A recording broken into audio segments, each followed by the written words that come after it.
Welcome to Cash Talk, the podcast where we delve into the depths of finance, business, and life itself. I'm your host, John Cachia, a multi-award-winning wealth advisor with a passion for empowering ambitious Australians to confidently achieve financial freedom. Hey everyone, before we get started, this is a quick reminder that everything in this podcast is of a general nature and nothing has been tailored to your personal circumstances. So please seek personal financial advice before acting on this information. Hello and welcome back to Cash Talk, and today I'm joined by Mason. Mason, how are you, mate? Good, mate. Yourself? Yeah, not bad. I promise I didn't call you beforehand, but mate, matchy again. Mate, we just we're in sync, yeah. Yeah, we're matched up, yeah. So we're doing it. I think that's the one. Today I want to kind of get into a topic that we kind of have brushed on in the past, but to get a little bit deeper into that, and what it is about the role of a financial advisor from a nutshell, but also how financial advisors have different ways of approaching working with clients. And so, Mason, I'll let you kick things off because I know you've prepared a few things, but yeah. Yeah, I think what you said there is a key point, though. I don't think there's a right or a wrong way. There's just different ways that advisors go about things and what sort of suits you and what you want to do. But, well, me and you both, we've been in the industry for a little while and we've seen it evolve, particularly I'd say over the last 5 years. It's really made a move for the better, in my opinion, and into a more holistic way. But I guess looking back at the traditional way that advice was done, I guess obviously, John, you started 20 years ago now. Yeah. And it's very different today, isn't it, what the traditional advisor used to do versus what you do today? Yeah, and I think it has changed a lot from like the elite really kind of pushing along. You kind of look at sport played maybe 10 years ago, to where it is today. The elite teams have really progressed, and I think you hit the nail on the head. It's really holistic, taking into consideration, the facets of that person's life, not just from a financial product perspective, but what does that mean to their cash flow? What does that mean to their goals? What does it make towards their fulfillment? And so 20 years ago, it was very product driven, comparing the person's superannuation fund with the fund that, you would prefer. And then you would have your investment kind of philosophy that would be based on that. And then if the client matched that philosophy, they would then be put into that product. Government didn't like it, and for obvious reasons, because you've got this kind of then product approach. Really, you're just selling a product, and as the regulation came in, kind of moved the dial on that. But also from an insurance perspective, 20 years ago, it was just get them an insurance product. I think that from an insurance perspective, no one wakes up thinking I need cover, so insurance still needs to be sold to the person. And it's not sold in a bad way. I don't want people to think it's like this, oh my God, I'm being sold to scenario. It's psychologically, we think that something's not going to happen to us unless there's an immediate family member that affected or you had a close call. Most people just think they're invincible and they're going to live forever. And so the selling more needs to come around, though, these are your gaps. I need to kind of show you those gaps, and I need to show you, and I need for you to move the way you think from just being, roses for the rest of your life to saying, if there's a hiccup here, let's protect against that. On the investment side of things, there's still a lot of financial advisors out there that still do that traditional model.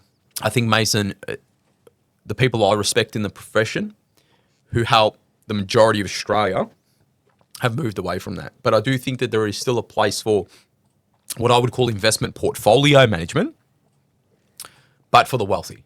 For the mega wealthy. I'm not talking about the, people with $1 to $2 million. I'm talking about the people that have 40, 50, 60 plus $1 million. Because what do they do with all the money? And what they want to do is they want to try and find an extra edge. Now, do we believe in that model in Thriving Wealth? No, we don't. Okay, and we'll discuss why we don't think that way. But yes, it has moved, and you can see that it's branched off into these specialist areas. And what I'm finding is the ones that are making the most amount of impact are the ones who understand that money is just a vehicle to help you achieve the life you want. And that all of the strategies and all of the solutions are solely focused on making that happen. Yeah, I think, as you say, I think there is still value in the product selection, because that is important when it comes to fees and just making sure the product is actually right for you. But I see it as a bit of an iceberg where the product is up the top and then what's underneath the water, which is the strategy and the purpose of the money and all these other things that what we do at Thriving Wealth, the holistic nature is below that surface level, which is really, really crucial. But and product's the last thing, Mason. It's not the first thing in the decision-making tree. Product for us is the last thing. We need to do all the front-end work first to then pick the product where, we may have conversations like, oh, what does this product return? Now, we can talk about that another time, but first and foremost, you can look at returns, you can look at the product features, you can look at all of that. But if it is not structured the right way and not aligned to your goals, you might be making a lot of money from a product, but making you miserable. And for the clients that we work with, they want to be wealthy, but more importantly, they want to be fulfilled. And it's that fulfillment piece that comes, like you said, underneath that iceberg by having those strategies not just aligned to making you money, but making you fulfilled as well. Absolutely. And I think as well with that, I think we often search for, this product's going to make me rich. And rather than looking at the strategy underneath. And I think it's important that we reprogram people's like, no, actually the product is the last thing that we look at, as you say. And it's more around what do you want, why, and then, as you say, picking that product last. And I think as well, that traditional role of the advisor, I know when I first started, a lot of my clients were retirees or pre-retirees. It was very much, you need to have money before you can get advice. It's sort of like saying you need to be fit before you get a personal trainer. Doesn't really make sense. But that was the old mold of that. And because you have a big nest egg of money, you invest that money, and that's where the advisor tried to show their value in that decumulation. As I said, I think there's still value in that. Very much so. But what we obviously focus on here is that younger cohort, that 25 to 45, where you're building wealth, and there's just so many different things happening in your life at this point in time, where it's children, education, buying homes, all this type of stuff is all happening all at once, and it's quite overwhelming. And it's like, unfortunately, when things are overwhelming, we put it on the back burner and don't try not to think about it. Yeah. So I guess, and I think, Mason, just onto your point, like we've more moved the dial forward in regards to or the age forward, simply because we understand that if they get things right early, the effect that has compoundingly over their financial future is absolutely amazing. Now, our average age of client is 42 years of age. Okay. And so, we've got plenty of 50-year-olds, plenty of 60-year-olds, but we've got 20-year-olds and we've got 30-year-olds. And it's understanding that you don't need to have a nest of money, but the earlier you start, the better. Now, it doesn't mean, I'm working with a 61-year-old at the moment. They're just starting with us. And, first question they ask me, is it too late? No, it's never too late. We need to kind of, you're still going. Let's keep pushing things through. But I think the other one as well too, Mason, is that advisors mainly focused on the balance sheet, your assets and on your liabilities and your net position, where we're more focused, not more focused, probably we take more into consideration the cash flow statement, the income and the expenditure. And so when you're taking the income and expenditure and then overlap that with the asset position, you might have a very poor asset position, but a great cash flow position. And so then how do we allocate this money well? And so there is a form of capital allocation, but the capital allocation is solely centered at the start by getting the cash flow statement right. And then from the asset perspective or from the balance sheet, it's making sure that that's aligned correctly. And because what we commonly see is that it's structured ineffectively for tax. And then also from the cash flow side of things, there's also donations going from a tax perspective as well. One of the biggest things is that because we understand how they both flow into one another, we then go, in most cases, we get this done early, we get this done right, you're going to live a life that's absolutely amazing. But what does amazing mean to you? And that's where the difference between one super fund and the other super fund is not going to change your life. So we need to work on fulfillment. If we work on fulfillment, that's understanding the person's mindset, understanding how they think, where's their money story. Then understanding that we need to change behaviors and we need to change habits. They're not going to happen overnight. Actually, any change in regards to habit and behavior actually is going to cause some resistance, especially in the first 12 to 24 months. And so we really understand that this is a long-term approach. It's usually going to take 3 to 4 years to really see that behavioral change. But once clients are getting to that 3 to 4 year mark, their level of fulfillment is out of control. And so when speaking to some other financial advisors, they're probably not willing to play that long game, not willing to play that behavioral side of things, or really don't know how to do it. And that's cool. Yeah. And everyone needs their own space. Some people don't, from a client perspective, want to go down that journey. They want the transaction. They want you to look at my things and fix it. Cool, we can fix it, but how quickly is it going to get back to the same spot? And that's why we have a firm belief of trying to work with people for such a long period of time. And the earlier we can start that long period of time, the compounding effect of those behavioral changes and those new habits that are being formed and the new way of looking at life is phenomenal. Yeah, agree. And I think the value of advice isn't in the advice itself. It's in the implementation of that advice and sticking to the plan, the consistency, all these things, because advice is just advice until it's acted upon. Yeah, correct. So it's so important that we help our clients actually implement the change. Because as you say, change is so hard. And there was a statistic a little while ago, it was around financial advice. And it was based in the US, but I think it does apply here as well. It was something like 60% of financial plans didn't get implemented. So you've paid for advice, but you actually have got the value from it because you didn't actually do anything about it. It's sort of like knowledge is great, but if you don't apply that knowledge, it's actually worthless. Yeah, and this is the same when it comes to estate planning. Every time I speak to estate planning lawyers, they're like, so many people have wills that aren't even signed off. It's like, what's the point of having an unsigned will? Is nothing. Yeah, it needs to be signed, completed, and done before you get value out of it. When you started talking, I just couldn't help but think about yesterday. Yesterday, I was on the sidelines watching my son play soccer, and we split into two teams. I took one team to help coach the team. So I had 4 or 5 players, and then the other coach had the other 4 or 5 players. And there was 2 players that have really, really good talent, like natural talent. The other 2 or 3 are not naturally as gifted, but really good listeners, really good, coachable. Yeah. And I was trying to teach them about rolling defenses, that if a player's moving one way on the attacking side, to roll over into the defense. First time they tried it, lost the ball. Second time they tried it, lost the ball. Third time they tried it, no one's getting past. And like really it took maybe 2, because it's a short game.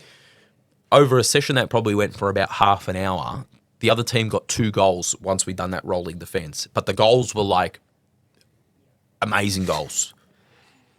But what was very interesting was the ones with the natural talent were actually the weakness in the team. Now, why am I talking to this? Is because you may have the greatest income. You may have the greatest investment philosophy. But if you don't know your weak spots, you don't know what you're doing wrong, you could be letting tax out the door, you could be letting fees out the door, and more importantly, like Mason talked about, you also might not execute. Now, the kids that happen to be younger, the ones that were listening, their development over the last 12 months has been astronomical. The ones with the natural talent have been, when I say, let's say that the 2 that I'm talking about, the ones that weren't naturally talented, maybe they were starting as a 2 out of 10. Yeah, the naturals were like an 8 out of 10. These ones over 12 months are already at 6 or 7. Do you get me one away? Where those 8s have stayed roughly about 8. That's the difference between executing on a plan, listening to the people that can actually look and observe your behaviors, observe the way you're doing things, and improve. Yeah. And I couldn't help but think I see that all the time, Mason. I see people that have the greatest opportunity to do really, really well, but either don't execute, don't listen, don't get the advice. Yeah. And then, what are you trying to achieve? And I think that's what I'm very proud about with Thriving Wealth. Like I think Thriving Wealth, we've got to, not just from an advisor perspective, we have a great client community that understand that they're in this for the long term. They're understanding that it's not just the financial gains that they're looking for. They're looking for the maximization of life. And they understand that, they maybe come to us when they're 35, 45, whatever.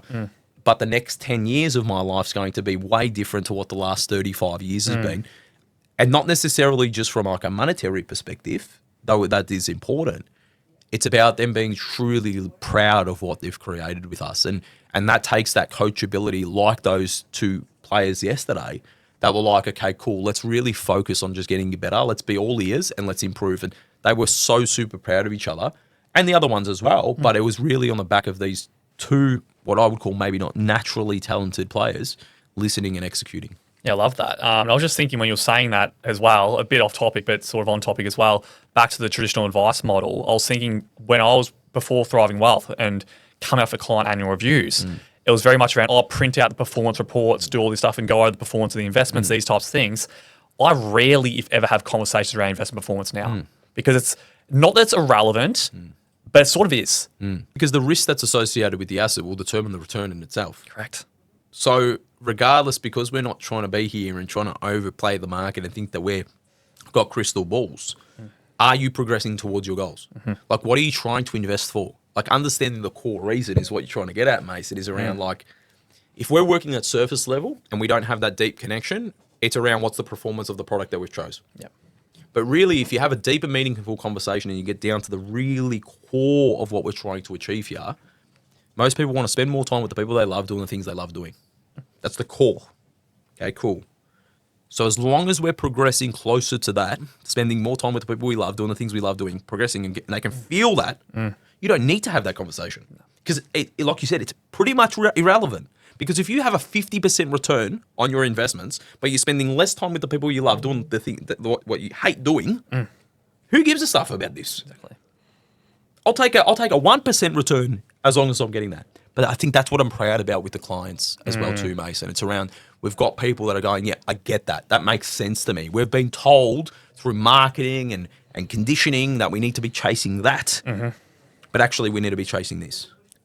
Yeah, absolutely. I think it's less about the numbers and the conversation around the numbers and more about conversation about life. Yes.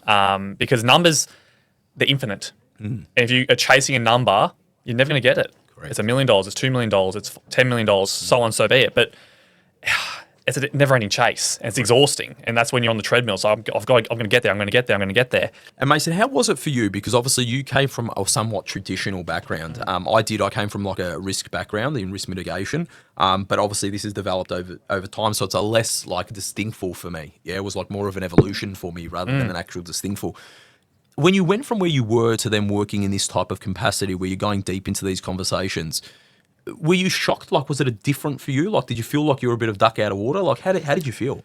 It was different. However, I was trying to incorporate it into my old practice as well, because when I was doing my annual reviews and going about it, I was like, I noticed that a good meeting was when the market was doing well, and the vice versa. And I was, well, that's out of my control.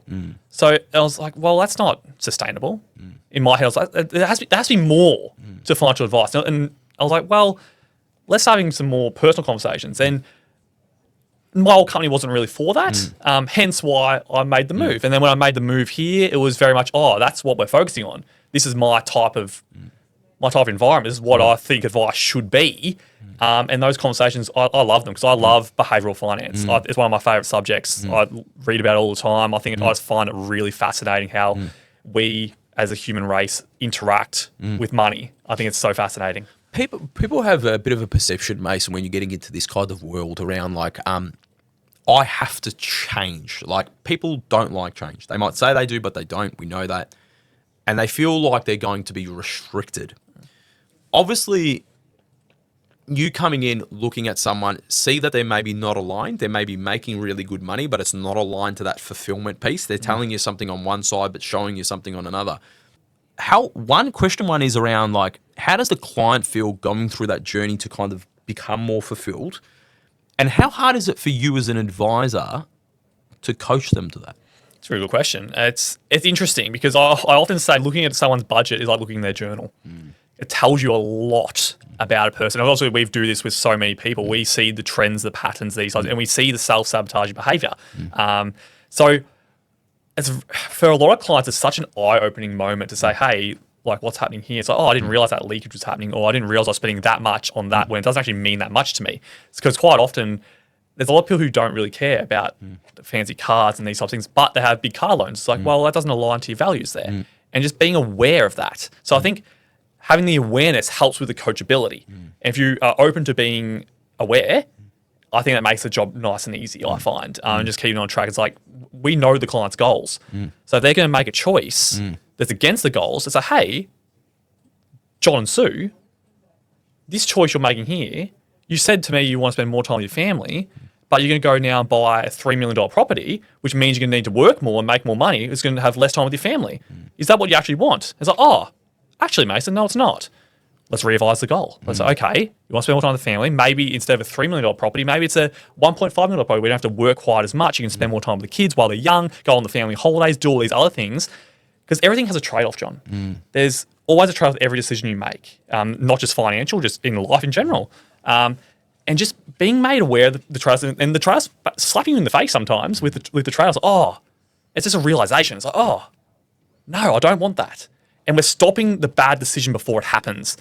And that's the value. It's huge. And how's the resistance, Mason? Depends. Yeah, it depends. It depends. Does it depend on if you've got both people in a couple situation aligned or not? I think that's the kind of the biggest one for me. I think when you see that there's a non-alignment, so someone in that $3 million scenario, they 100% want the house. That's what they've dreamed of, blah, blah, blah. But let's just play this out a little bit. They are not the one working so hard. They're the one that's not feeling so burnt out. And the other person's staring down the barrel going like, I don't know how much more I can take of this. It sometimes gets a little bit, sometimes you have to run it like a therapy session, don't you? Absolutely. I can think of a recent meeting where that was very much the case. And I was just trying to get aligned on spending and where our money's flowing, because there was some misalignment there. And having the conversation about, okay, how can we get back into alignment? Because there was potentially some resentment around the spending as well. And I know this story, and then it's very interesting we opened this one up. This was one where they were going down one direction, but the person didn't feel like they were going in their direction, and therefore spending on things that they thought in a way was like, stuff you're going down that direction, I'm going down this direction, and they're actually splitting themselves apart rather than actually getting back aligned. 100%. It's very much a tug of war, and by doing that, you're getting nowhere. Yeah. Nowhere quickly anyway.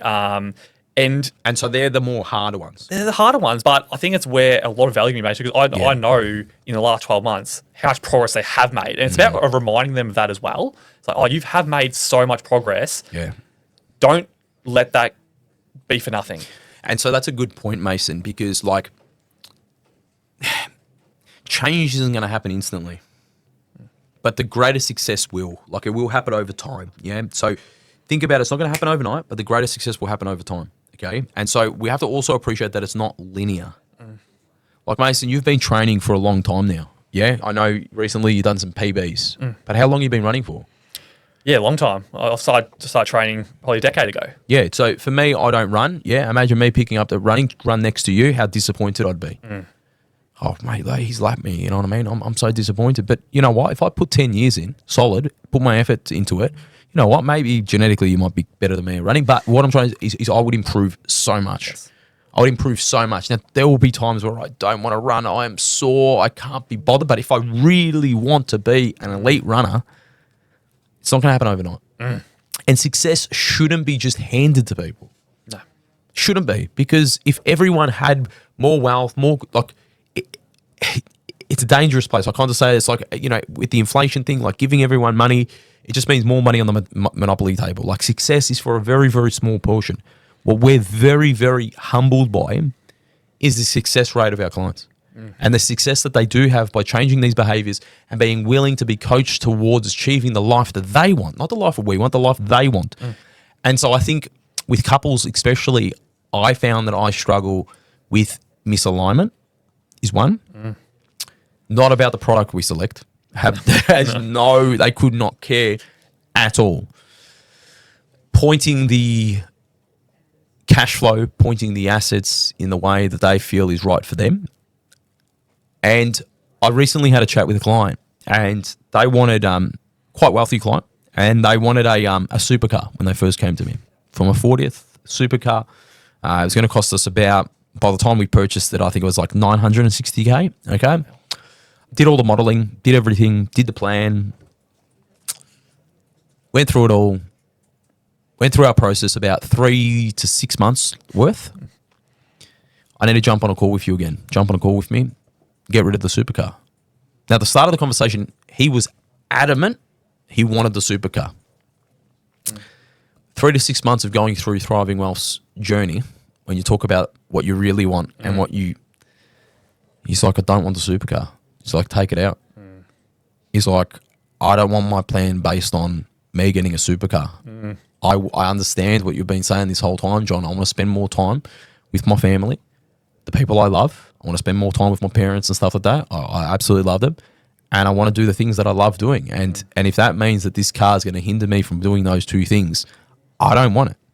And my thing was him to say, I don't think your plan should be on that. If you exceed your plan and you absolutely smash your plan out of the water, cool. Reward yourself with a supercar. Go off and do it.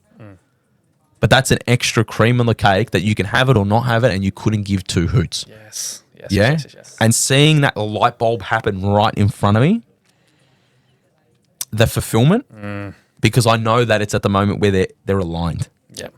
And they're just in that spot where they've gone, light bulb. Now, all of our money, our investments, our cash flow, everything is pointed to spending more time with the people they love, doing the things they love doing. And we could actually bring some of their goals forward. Their dream home was about 5 to 6 years away. We brought that forward because we could allocate it. And you could see the light up because they dreamed of this house that they thought was unattainable for many, many years to come, bringing it in so that they could get out of this townhouse arrangement and move into this house. It's beautiful. It's not going to happen overnight. But the SOA, or the statement of advice and the financial plan in that, was 1/10 of the value of this relationship. Yeah. And that's why we do what we do, Mason. That's why, for everyone who's watching and everyone that's listening, you can obviously see how emotional it gets me, because I see these dreams come to life. You know, and I know you do, Mason, and we've been doing these client experience videos later, and for those on social media, you'll see them come out shortly. But, you know, some of the stuff that these people say, oh, you know, I'm getting emotional, like even just thinking about it. But when they were recording it with me, just to hear people spending more time with the people they love, doing the things they love doing, and me watching people all over the world and their kids lighting up and them experiencing things like, you know, most people don't come to us like that. They're coming to us stressed, stuck. They've been trying to do it for ages, or they've got so many different options. They lack clarity. And hardest job is, one, showing them the dream, showing them the vision. Second thing is aligning both of them in a couple scenario to the vision and both being aligned. But then once seeing that come to life, and like I said, it doesn't happen over the first 12 months. First 12 months, setting foundations, building new habits. Second year, fortifying that scenario, building on those habits again. Really, year 3, year 4 is when we're moving the dial. Product means nothing. That's like, right. Let's be a bit fair, not nothing, very, very small amount. Because if you don't get all of the value alignment, all the vision done right, all the strategy done right, all the tax minimization done right, the fee consciousness done right, the bucketing strategy implemented correctly, doesn't matter what product you're in, you'll blow all of that up. Absolutely. It's hard. We are programmed at the moment to consume. That's how the economy goes. We're marketed to Instagram, social media. We consume. So we're told, oh, spend, rather than to spend on what we actually want, as you say, want to do and spend time with our loved ones. So it's very challenging. And as you say, that first 12 months, not only is it building the foundations of the systems that we employ, it's reprogramming your brain into how you spend money. Because spending money is a skill that people don't really talk about, but it is a skill. So you can earn as much as you like, but if your spending skill is not good, you're going to be unfulfilled. Yeah, and it is an art, because I don't think that many people can do it. Because it's a blend of, you know, behavioral coaching, psychology, and financial planning all in one. And that's a very, very unique art. And I remember when you first met me, you're like, John, can you really bolster my behavioral coaching side? And we have, we've developed it over time, and you're a lead at what you do now. And it's just, there's not many people that do what we do. But like we said at the start, people have different roles for different things. There'll be some clients that are, I don't know, let's just stereotypically talk about it, in their mid-60s. They don't want to change. They don't want to develop new things. They just want to manage their money. That's cool. Probably the investment portfolio management type of advisor or the transactional advisor is more suited. But also as well too, we turn people away. Sometimes people aren't ready for it. They're either not problem aware enough for them to be wanting to go down this pathway. And that's cool. They want their superannuation reviewed, and they want to make sure that they're not overpaying on insurances, and that's cool. There's a service for that. But in regards to impact, transformation, if people truly want that, I think that Thriving Wealth is, absolutely elite at doing that. And very, very proud of what we're achieving here, but also what financial advice is forming into. And that's something that is, I think, truly wanted from the public for many, many years. That's my favorite thing about the industry now, seeing some of the leaders transform this into the profession, because it was very much an industry for a long time. we're moving to that profession state. We've still got a way to go, but I can see it. Yeah. And that's what really excites me about this profession and what we can potentially do. Because unfortunately, Thriving Wealth's not big enough to serve everyone in the world yet, or in Australia yet. So we need other advisors to help us along our way in our vision. And I know you're so big on financial literacy. You can't teach everyone. Yeah. We need other people on board. So I think not only what we're doing, but hopefully we're inspiring other advisors too to do what we do as well. Yeah. And I think for those who are listening, I think, what are you really doing to turn your dreams into a reality? Because that's what gets me up every day, to know that I'm turning people's dreams into a reality. And are you 100% at doing it? Because as we talked about how many plans are actually getting executed on, you know, how many people have dire plans but don't stick to them? Like, there's a difference between having a dream and then having a plan to achieve that dream and then executing on that plan to make that dream happen.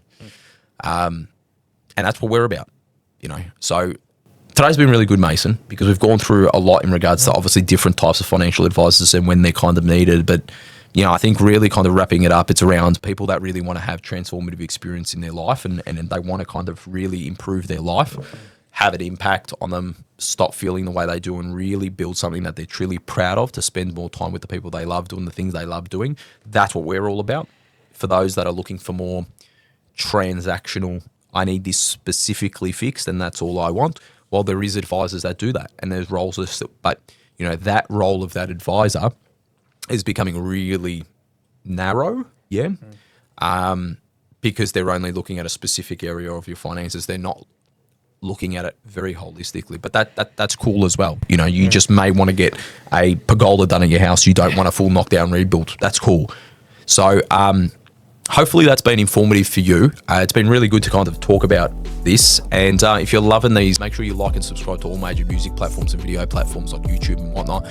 But if you're liking these as well too, please share these with your friends and family. I've been having some really, really great feedback for people that have been sharing. So thank you for everyone that is doing it. And Mason, thanks for jumping on. Thank you. Cheers. Thanks, everyone.